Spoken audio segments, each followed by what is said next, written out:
So the foam roller can be beneficial, but it also can be harmful if you use it too much.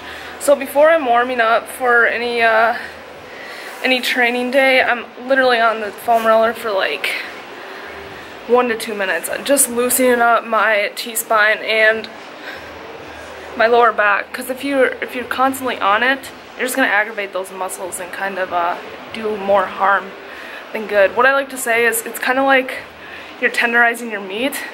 And it's like you don't want to sit there and pound it for, you know, 10 minutes and just destroy, you know, your steak or whatever you're eating. So it's kind of like your own muscles. Like, don't be foam rolling for 30 minutes and just completely destroying your muscles and not letting them rebuild. So all I basically do on a foam roller is to loosen up just a little bit. I'm not sitting on here for 5 minutes. And I'll also foam roll like my quads just to loosen them up a little bit, because like I said in my past video, I've been having a little bit of adductor pain, so right here. And I think I'll show you some of the stretches I've been doing to stretch it out, and it's actually been helping. So here's one of these stretches. And I got these stretches from Mr. Doc Robert Hadeen. He was in my last video with scap problem, scap motion. But here's the first one. Stick this leg like so, and this other one. So this is my problem knee, and I can already just feel it. And you kind of sit back, and you can rotate your leg too to kind of find where it stretches it. Yeah, this is super painful for me, so. And then you can switch to the other knee. So this leg's straight. This one kind of angled out. And two, you kind of want to keep your pelvis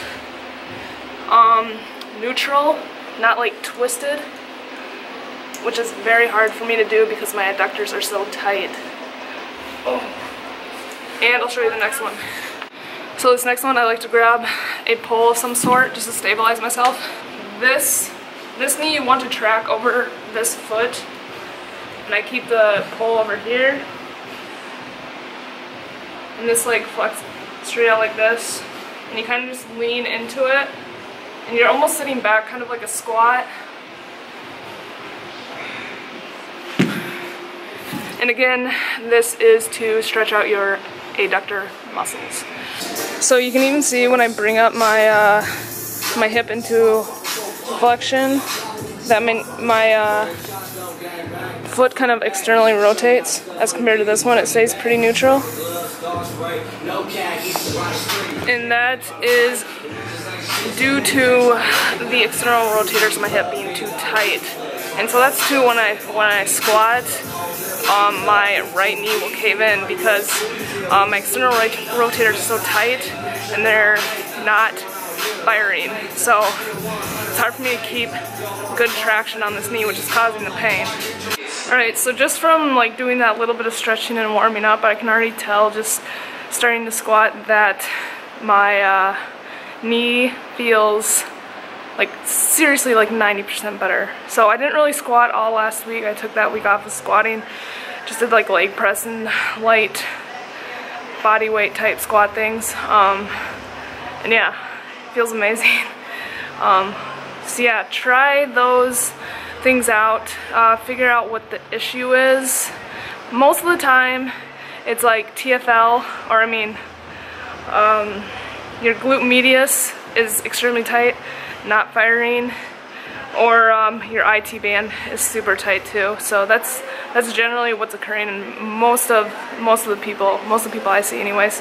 Alright, so doing reverse band squats today, just to take off a little pressure off my knees and to ease back into squatting, heavier squatting. So that's another reason why I like to do reverse band, is it takes the pressure off your joints. And also using the hip circle to get the glutes firing active. That's what I usually do before every squat workout.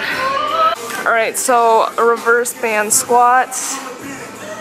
You're gonna tie it, and make sure you tie both the same way around the pole. I usually put 135 as a standard, otherwise you're not going to be able to squat down with it. So you take the band, and make sure it's not twisted, and put it on the bar, like so. All my crap, and like so. So the point of doing reverse bands is so that you can overload the weight. So when you unrack the weight, that's the true weight. You'll feel that. But as you get down to the bottom of the hole of the squat, the weight's lighter, essentially, and the bands will help to pull you, get you up out of the hole, pull you up. So overload with more weight, and but the bands are going to help you. So, but you'll still feel the weight at the top of the movement.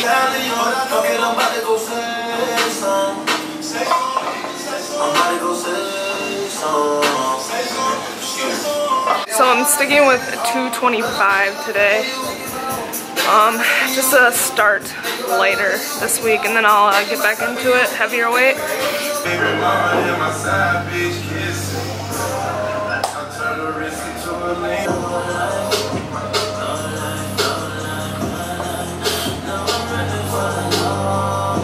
New music played here on Hip Hop Nation. Y'all like what y'all just heard, or did y'all hate that shit? Let me know what's happening. These are feeling amazing. This is pretty lightweight, especially with the bands. It takes off about like 40 pounds, but still.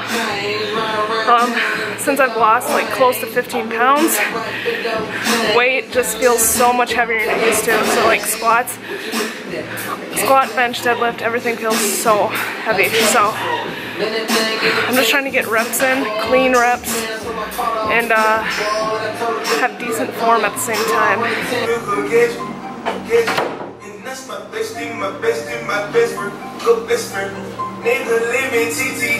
So doing leg press with box jumps. I've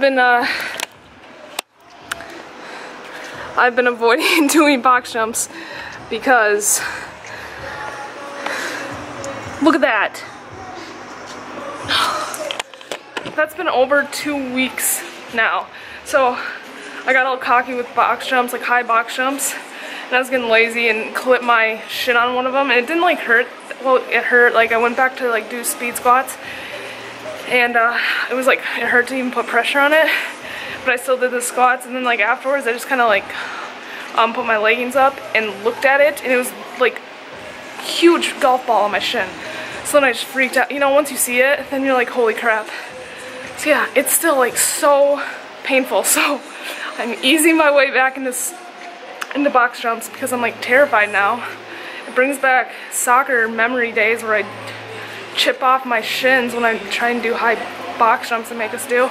But yeah, like it's still like so, this leg is still so swollen, and it's like I got here and here. It looks so bad, like you can't really see it, but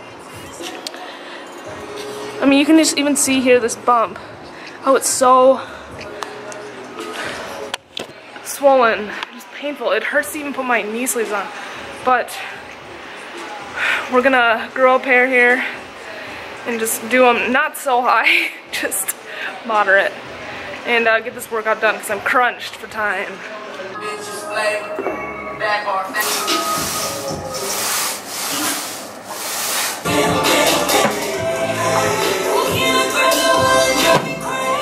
Done. We are dripping. Super good workout. Knee feels great. Life is great. Gotta eat. Gotta get to work. Let's do it. Reporting back on my eye twitch. It has subsided. If you don't know what I'm talking about, it's because you haven't watched my previous videos, so go watch them. But the eye twitch, definitely due to caffeine. Too much, stemmed out, crazy. So still haven't had any caffeine. I have coffee in the morning, but it's just like, to me that's like zero caffeine. So yeah, still gonna give it a couple days, because God, that was so obnoxious. So it is currently a little after 1:30, and I have to be at work at like 2:15. I still gotta eat, still gotta shower. God, I always do this. Time management. But my workout is more important than taking a shower and looking pretty. I mean, I'm still gonna shower, but I just can't look hot like I usually do. Also, I can't tell you how great my energy levels are at the beginning of the week compared to the end of the week. So usually on Saturdays now I have refeed days, which I should record one of my refeeds for you guys.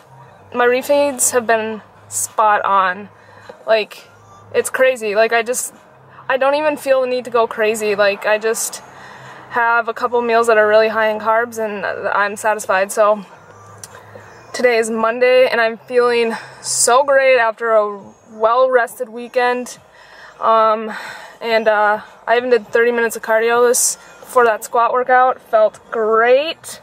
I think I could have done 3 hours if I really wanted to. So it's crazy what some sleep and food, a little bit of recovery does for your mood and for your physical well-being. So great start to the week. Hope you guys are gonna have a great week. Also, should have a great week. And yeah, just kill it. Guys, I'm telling you, this pizza that I make every day is the best. Find the lowest carb tortilla that you can find, make pizza out of it. So good. I made this for my sister, and she said it was better than the frozen Roma pizza she gets. So, try it out.